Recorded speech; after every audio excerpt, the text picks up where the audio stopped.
They're 20 yards from us, laying down. The little one's got his pick, kind of.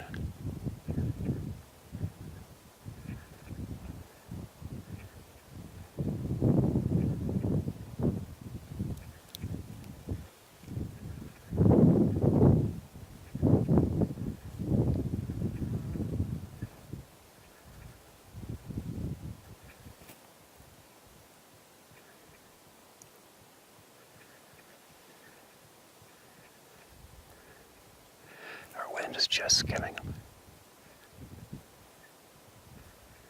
The grass won't let me range it.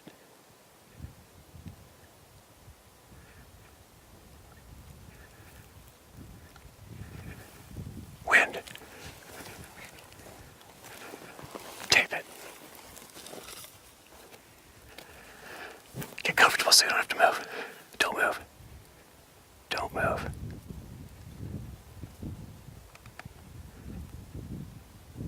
Don't move. Alright, so we got up to 20 yards on these rams. The tough thing is when you're stalking them in this grass with smooth tops, there's no structure for you to sneak in and peek through or draw back through. It's just wide open, like hunting plains game, only you're on the top of a mountain like this. Now, right now, these rams don't know what we are, and they're trying to make a decision. They're waiting for the older ram to make a decision. Hopefully, they decide to come towards us. And they think we're sheep. No sooner said than done. Okay, here we go. Don't move. Brr! When is it gonna get warm? Man. When did I get back? I got back last night. And then went straight into, for all my trade friends out there and whoever else is familiar with homes or building homes and logs and wood and all that stuff. We bought this place and the people who had it before us were absolutely out to lunch. I'm not saying that being mean, it's just unfortunate that I got to find out all the past history about the filthy bastard that owned the place. A friend of mine lives just down the road, good friend of mine, and another friend lives up the other road. And this guy, there's a poor single mom that lives in the next farm over, and she has a disabled son, all by herself. And this weirdo that owned this place was peeping in her window and taking pictures of it, and got caught doing the same thing at another fellow's house over here. And apparently she put cameras out and called the cops, and then put cameras out, and he shot her house with a shotgun. This old creepy bastard. And he had a wife too. So I knew all that going into buying this place. So I can't help myself with the bad guys. I kind of made a few things difficult for him in the beginning. But anyway, as I'm going, trying to fix all of the nasty shit around this place, it's just amazing. The signature of somebody who's not right between the ears is everywhere. Especially if you're a tradesperson, you just see it and go, what the hell? As an example, you know what a hinge is. The regular hinge on a gate, right? A hinge on this side, hinge on that side, right? It'd be like 5 screw holes in here, 5 in there. Almost every single screw would be a different driver, right? So Robertson, Phillips, straight screws. All 5 different screws, all different lengths, all different drives. And they do the same over here. Actually, I'll bite my lip because I could go on forever with all the examples. It's just so many different examples of what the hell, what the hell, what the hell, what the hell. Not a straight piece of wood anywhere. Anyway, so they built this log home, had this log package. Built the log home, and in the end, they put turquoise, they painted the cedar fascia turquoise. It's amazing. It's like, all right, we're going to build this beautiful home, and in the very end, after we get it all done, put on the cedar shingles up there on the top wall, I know, let's paint the cedar fascia turquoise. Said no rational thinking mind ever. All right, that's my ride for the day. So I spent the whole day, I rented a man lift, and Sarah and I both spent the whole day. At first, I tore off a bunch of the fascia to paint it in the shop. Then we decided it looked like we were going to get lucky. It wasn't going to rain this afternoon. And we managed to paint all of the fascia black, fixed it, and it started raining literally on the last swing of the brush. So there you go, there's my rant. My rant of the day. And it's kind of freezing the whole day long. It's crazy. Anyway. All right, here we go. This is, oh, hold on a minute, back it up. I just caught an email from our friend Scott, whose wife unfortunately they discovered the brain tumor, and we've been trying to send him our warm thoughts, and he let us know that she's gone, her health has turned for the worse, so it's unfortunate. We'll still send our best wishes, and just so you know, my man, nothing is hard. It's not hard. It's not hard to mention somebody. It's not hard to ask for prayers, good thoughts from the people all here. It's not a hard thing to do at all. All right, just so you know, that's what I hope. I hope to think that this channel is geared up to helping people. Normally, that's the whole theme of everybody here, right? So there you go. Our well wishes go to you and your partner, regardless of what stage it is at today. It doesn't change the way any of us will feel, or the good wishes that we'll send your way, all right? Now, sharing some emails. So I gotta get moving, it's late. And I promised to take the gang to go get us some ice cream. Because it's cold out, right? But listen to this. I always look forward to hearing from Brian Stidham. Brian has been getting the Ojibwe Elders' Diaries translated as smoothly as he can, as clearly as he can, and he has been so frickin' generous in sharing this with all of us. It's ridiculous. And here is the latest from him, all right? I am looking forward to reading this. Here we go. This is titled Adoption. One of the warnings I was given from Mr. Ash's diary and an Ojibwe elder. Good morning, good sir. The following is from an email I sent you with other items attached back in May, but I learned this past week of another individual who has had an encounter with the wilderness people in the UP of Michigan, and it's not his first. I'm trying to have him email you in hopes of getting this off his chest. He can find confidence in moving forward. He told me he would give it some thought and let me know. I told him there's no reason to let me know, just email you and the folks on this channel, and the folks on this channel will be there for him. His name is Morgan. I was told I could use his name and he will use it in the email. Right on. Morgan, just do it, dude. Just do it. This place, the cat's out of the bag here. It's the safest place on the planet to share your shit. There is literally hundreds of thousands of people who've seen the same thing you unfortunately just did, and they're all here. All right? The cat's out of the bag. There's nothing to be scared of. Looking forward to hearing it, all right? Now, after talking to him and what he told me, the following could be the situation he's in now. Now, here's the warning of spiritual adoption from Mr. Ash's diary and an Ojibwe elder from Minnesota, from an email sent on May 2nd, 2022.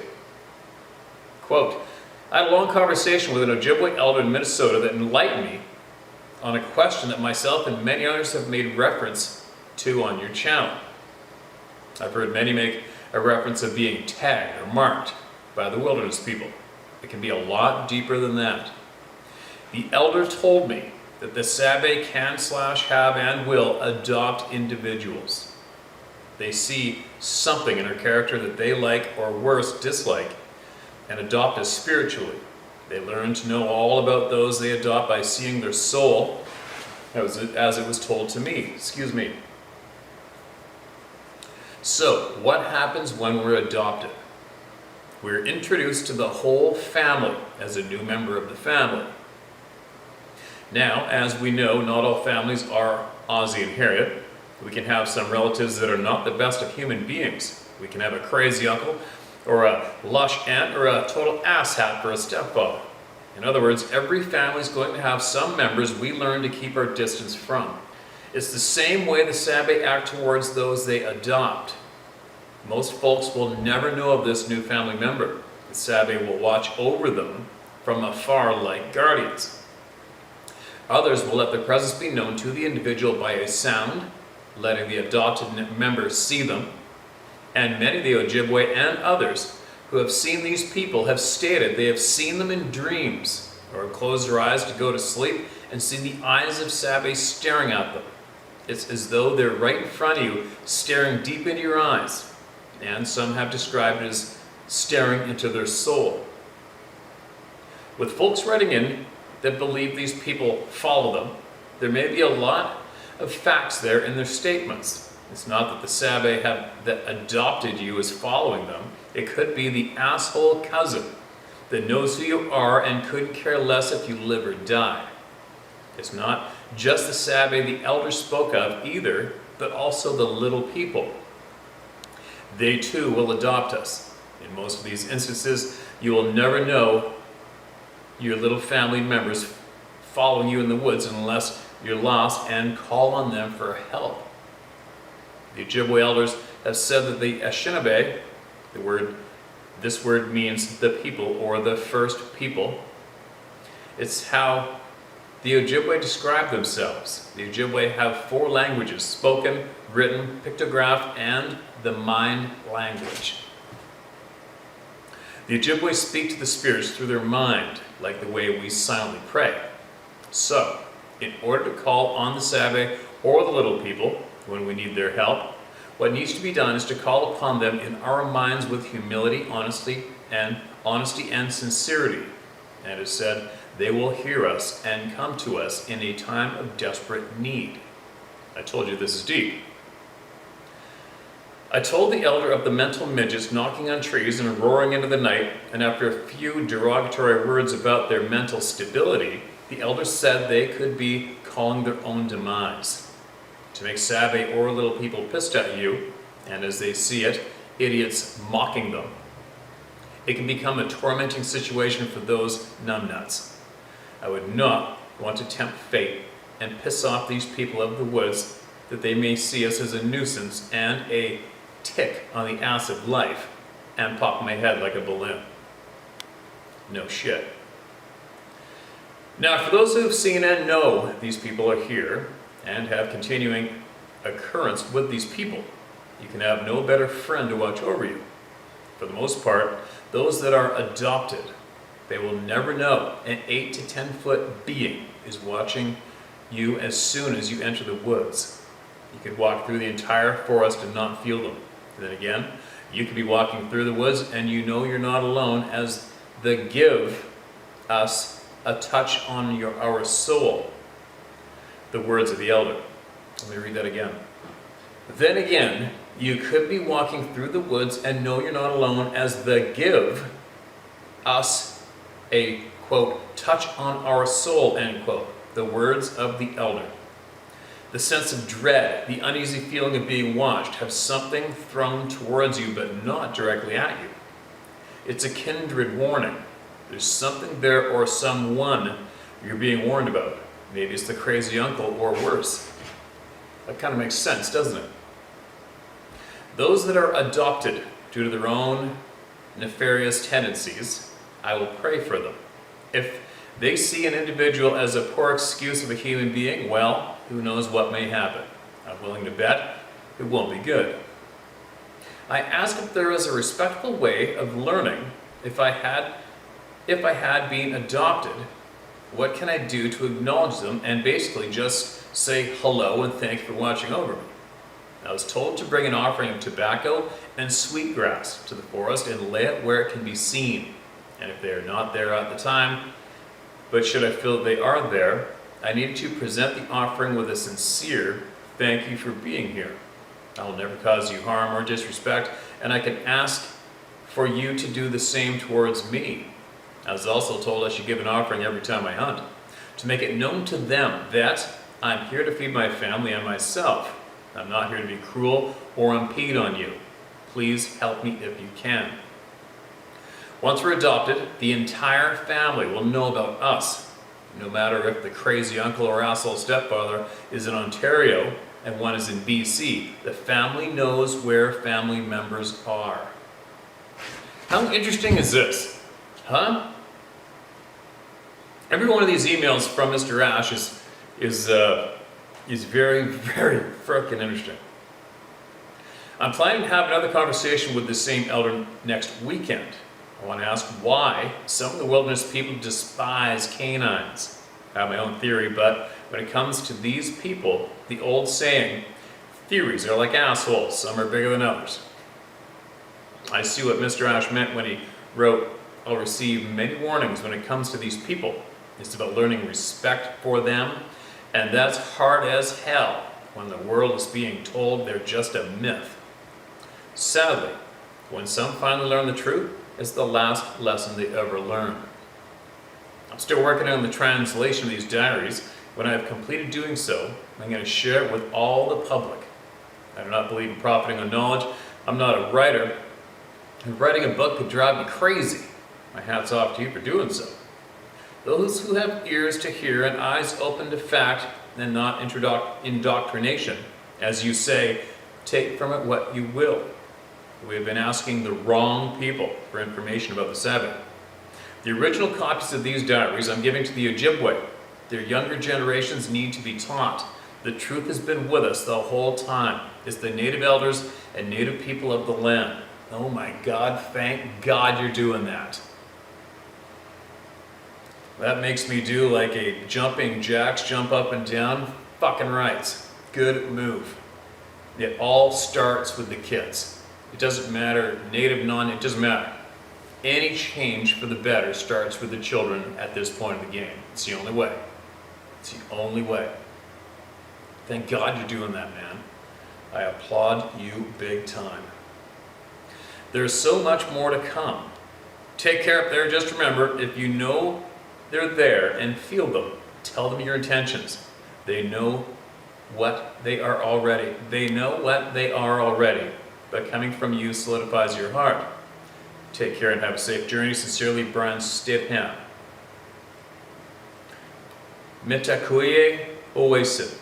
All my relations. Brian, I can't say simple words don't describe how much I appreciate you, man. And as a side note, I've been saying that before I go into the woods for I don't know how many years now. And I don't know, nobody ever told me to do that. I just kind of felt motivated to do that on my own. That one time when I was actually, we're talking 15 years ago, when I actually intentionally tried to pursue these people and basically had my ass handed to me in a way. It scared the shit out of me. And that's when I'm just like, okay, I'm good. I know you're here. You know I'm here. I'm not going on my way to look for you. I'm not trying to prove anything to anyone. I don't need to try to get a video of you. Just please leave me alone, let me be, and I'll let you be, and we're good. I basically have said that if I'm not saying it out loud in the morning in the dark by myself in the middle of nowhere, I'm saying it in my mind.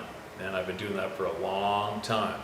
And I think me personally, I will get little notifications of their presence, I don't know, 3 or 4 times a year maybe, possibly, and a few of those incidents have been caught on video, coincidentally. But yeah, I think we've been telling everybody to do that for quite some time, right? Just tell them flat out, they're there, you know they are there, they know you're here, and just keep living your life, right? To all you who are listening and you're a little confused or maybe scared to go back out, just keep living your life no matter what. Anyway, rambling, enough of me talking. Brian, I can't wait for you to send us more, right? I can't wait. That's got to be some of the most interesting emails I've heard yet. It's coming from Mr. Ash through you. So appreciated. Such a good move. making sure that all those children get that knowledge. That is huge, huge move. All right, here we go. What else we got? It's titled The Woods People.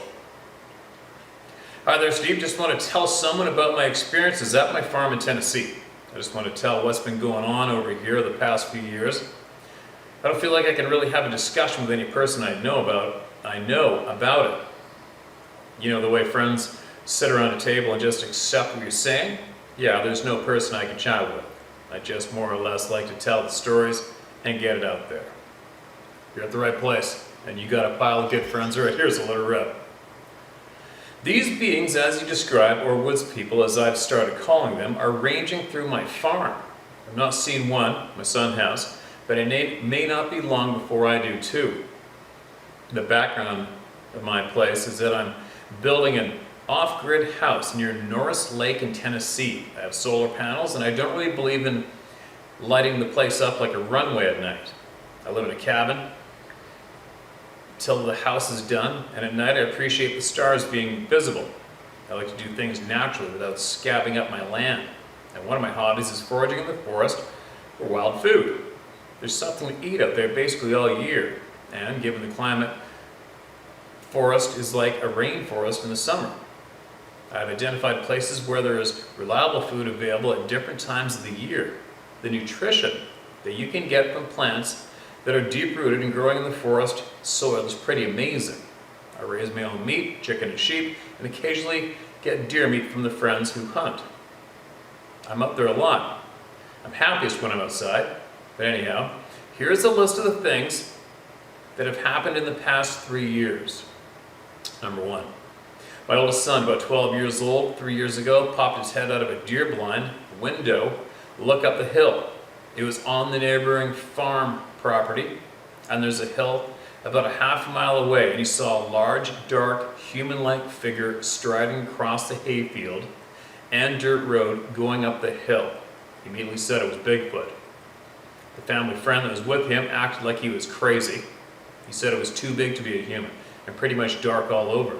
I believe my son pretty much because pretty much my experience in the forest has me convinced that we don't really know jack about being out there. Let's just say humans are so separated from the natural world that we don't notice things. I started to develop a feeling that there's a lot more out there going on, and we don't even know how to look at stuff the right way to be able to consider more than just a percentage of all the possibilities. I agree. About the time we finished the timber frame on the house, I started camping out there so I could start working on the house at sunrise. I put up a 6-person tent and would camp there on the weekend. Sometimes my kids would stay with me in the tent, and sometimes it would just be me by myself. At that point, we still had our house in the city, which was an hour drive away. One Saturday night, I'd say late June, maybe 2016, 2015, I just woke up in the middle of the night, probably about 2 o'clock in the morning. I'm not sure if I had heard something or had an odd feeling that just startled me out of my sleep. I was by myself, but what I heard next was unbelievable. There's a hill line about a half mile out from us, the same hillside where my son saw it, on the farm next door. I heard a scream, not a person scream, not an owl, and it's not a coyote. It's not even a mountain lion. I know what all those things sound like. This sounded like a human, but louder and deeper, and resonating like it came out of the big chest cavity and lungs. The interesting part of it next is that the scream repeated about 5 more times, originating in sequence from several places along the ridgeline. It sounded like something was screaming as it ran in bursts. I knew it wasn't any human because it covered the distance of that entire ridgeline in seconds and letting out a holler every so often as it moved. There's no human that can run that fast. There's no officially recognized animal that I know that can make that sound. What felt really creepy about it was somehow it felt like those screams were directed at me, alone in my tent down below. I was meant to hear those. I told a couple of friends about this, and of course I got the blank stare. One person told me it was a screech owl. And I told her I never heard a baritone screech owl before. A baritone screech owl before. Number 3, our chickens are kept out in the hayfield in portable chicken coops that we move with the pickup truck every few days. On the far edge of the hayfield is a sinkhole. This part of Tennessee has a lot of underground cave structures that often collapse, and this sinkhole is about 5 acres of land. It's an old sinkhole, still sliding down, but stable enough that an 18-inch diameter trees are growing all through it. On the rim closest to my farm is a big patch of pawpaw trees, and those things have really delicious fruit. Anyhow, my sons were out feeding the chickens at those portable coops near the side that had the pawpaws. Never heard of those myself. As the boys were going in to feed the chickens, something in the woods in the patch of pawpaws let out a sequence of terrible growls. The boys said they were really deep growls, really loud, and made them feel a panic feeling inside their gut. The boys ran out of that field. They don't really like going in that part of the woods anymore. I used to have them pick fruit for me, but they've not been back since they got growled at. I guess not. Number 4, our farm is covered in blackberry bushes. Every year I pick several gallons to do a jam and wine and juice. There's a good patch over near that sinkhole not too far from where the pawpaws are. I was out there one afternoon picking when I noticed that small pebbles were being thrown at me. They weren't hitting me, but weren't falling through the blackberries, and I could hear them bouncing off the leaves and hitting the ground. I didn't feel particularly threatened, but I knew immediately what was going on. There was a woods person nearby, and I was getting their blackberries. By this time, I developed a sense that I needed to make peace with myself, and these people are out here. I decided at that moment that I would sing a song. The pebble throwing stopped, and I kept picking the blackberries till my bucket was full. Keep in mind that I could pick for a lifetime and probably not clean off those bushes. There were so many berries out here. I honestly got the impression that this being was just fooling with me. I'd say so too, for sure. There's starting to be a pattern of collisions with these guys in important food areas. Number 5, my 13-year-old daughter reports that something tapped its fingernails on her sleeping loft window one night, and her window is at least 12 feet off the ground. Number 6, our temporary cabin is off-grid. We have no air conditioning and no central heat. In the summertime, all the windows are open. I like to look out the window, look at the stars in my loft if I'm not able to sleep. I also like to listen to the sound of the forest at night through the open window. No air conditioner and no neighbors makes for a pretty quiet evening in the summertime. I often hear yells in the woods closer to the lakefront. One time there was a deep baritone howl. It went on for several seconds, and just as I decided that it was a woods person, the sound mutated into a coyote yip. Tricky. That's pretty common too. Like, that's really, really common. That happens all the time. I don't really think that I figured out how to coexist with these guys yet. I hope that my deep respect for the natural world can resonate with them maybe in a small way, because I think they're a smart and reasoning bunch. There's so much wild food around here. Blackberries, wild cherries, autumn olive, pawpaws, black walnuts, hazelnuts, persimmons, acorns, passion fruit, maypops, the list goes on. The thing I appreciate, they rely on. Of course, I've also planted an extensive apple orchard up on top of one of the hills, and I've not even yet mentioned the edible foliage plants, mushrooms, herbs, and medicinal plants that are all over the place. I don't think it's too big of a stretch to try to further develop an etiquette around taking my desired share of this food. I always operate under the principle of taking no more than 10% of what I see. Hopefully I won't be considered a jerk in their eyes. I think you're pretty good so far. You would have been ran out of there a long time ago from what we hear from other people, right? I don't get the impression that they're here all the time. Of course, there's a better than average probability that I'm wrong about that. My impression is that they pass through here and they're on a route to gather food. By the way, I've looked over these structures the woods people supposedly build, and I've never found one. I've never found anything moving, but there are a lot of broken trees out in the forest. I'm really not interested in contacting Bigfoot investigators. Why would something/someone that belongs here first need to be investigated? Not really interested in broadcasting my stories, more or less just hoping I can put it out there in a summary and know that it's with someone that will accept it. Still looking for that person I can openly discuss it with in person around here and theorize and try to figure it out. Kind regards, Jen. Appreciate it, Jen. I hope that helped. I'm certain it did. Sharing it with everybody here. And you know what? Hopefully, okay, if you've got all that activity going on your property, 100% guaranteed other people in your community knows about these beings in the forest. There's no way they don't. So, I don't know if you've heard me say it in the past or not, but when you come across what I do, I'm always coming across people in the woods all the time. People that work in the woods, people that work on the remote coast, Coast Guard fisheries, hunters, fishermen, and I don't care who it is. I always pop the question just by squaring up with them, looking them square in the eye and just saying, hey, have you ever come across anything kind of odd in the woods or heard any stories or anything like that? Heard things, seen things by any chance? And if they have any knowledge at all about these beings in the woods, that'll trigger. They know exactly what I'm talking about when they know, and they spill, and then we have a good conversation. And that's how you start it. So if you do that in your community, you are going to find people who have seen and experienced exactly what your son's seen and what you've heard and experienced, without a doubt. So, and if you do find that conversation one day, Jen, I'm sure there's going to be a bunch of people here to be curious to hear how it went.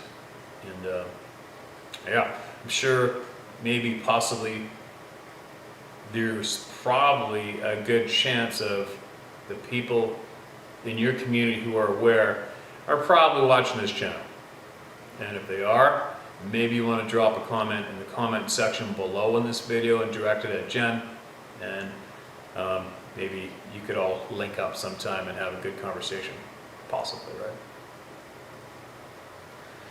But anyway, that was a good little quick babble, but I gotta get going. I got some girls that want to go get some ice cream.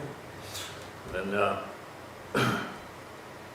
back tomorrow. What is it, Tuesday or something, Monday? I don't even know what day it is. But we'll be heading back out to the coast, I think, soon for about 5 or 6 days straight. And I'll be getting more shares done.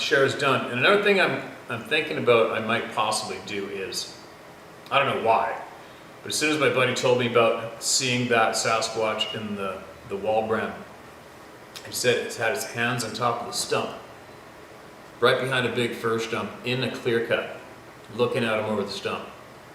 And he said it was just sat there frozen, not moving, for about 10 minutes. And he looked at his binoculars at 200 yards. His dad was with him too. He goes, oh, my dad's half blind. And he said they turned around and took off, and he's never going back. And what I'm thinking is I'm going to run it by him because I'll be talking to him soon. And I am curious. I'm curious about where that is. I'm going to see if he would possibly want to go back there with me. We'll go together. And I just want to, I'm curious about, I'm familiar with that area. I'm just curious about exactly where to the area geographically that being was blatantly looking at him from outside in a logged area. So that tells me he wanted him to see him, without a doubt. And he was standing his ground, sitting there with his hands in the stump, not moving, not running. And he had a rifle, and so did his dad. So that's interesting to me. That almost makes me think, it's almost like him sitting in that clear cut basically was him saying, this is the line right where I am. That's the feeling I get from it. So what I'm saying is, I'm interested in seeing geographically where that line would be and what is on the other side of it for miles. I want to see it, and I'm going to see if he wants to go. If he does, I'll go with him. And no sneaking around, no guns, just drive right up there, have a look, point out where it went down, let me have a look at it, and we'll leave. No banging on trees or whooping in the night. Or leaving a trail camera over a Snickers bar. Anyway, there you go. That's our video for today. I've got so many frickin' stories in that phone, it's stupid. And I finally separated it, like, you know, I put red in front of it, and now I've made another folder for red, and they all go into there, and I think that folder right now has 1,500 red in it, and the notes folder where all the new ones are, I think there was 970 something. And then there's still another folder in one of my email addresses that has 1,200 in it that I haven't read yet. And then there's, because the people, all of the people, they've gone and found every single email address that's linked to the domain howtohunt.com, and any email, there's stories in there. So then when I get the time, I'll check each individual email, which is like 5 of them, and then I'll go back and I'll check all the spam folders in all 5 of them. So, and all those emails have dozens of stories in each one of them, on top of this and on top of that other folder. So there, that gives you an idea of what's going on. Not to mention how many have been read so far. I think there's actually some pinheads out there that actually think that I make up all these emails and read them to you. Could you imagine your brain being that simple, that your brain would actually be convinced that I am making all this shit up? Holy shit. You poor bastards out there who are stuck in that place. I do not envy you for 1 second. Can you imagine if your mind was operating on that level? But anyway, let me get out of here. I'm babbling away. I gotta get out of here. But yeah, there you go. That's how many stories are coming in. That is how much out of the bag the secret is. It's not a secret anymore. It's not a myth. It's not a legend. It's fact. And this shit goes down every single day in North America. Every province, every state. Not to mention the rest of the world. And that's all there is to it. And shame on all you dirty, filthy pricks who shunned people's honest stories, shunned the details of what they saw, changed stories, or kept them hidden from the people after they bravely came forward and contacted you to do that, looking for some kind of comfort and safety and relief. So people wonder why I have zero respect for those pricks who do that to people. Figure it out. You've seen, you've heard the damage this can do to people psychologically, right? You've seen how insecure and how scared people are to come forward and share their experience. You imagine the impact on those people when they contact a group of individuals who claim to be experts on this topic, and they get shit on, swept under the carpet. Their stories changed, or even worse, directly humiliated. So that's why I have zero respect for those pricks, especially that one fat loser. Zero. All right, I gotta go. I'm getting aggro. Gotta get out of here. See you guys tomorrow. Share my story, howtohunt.com.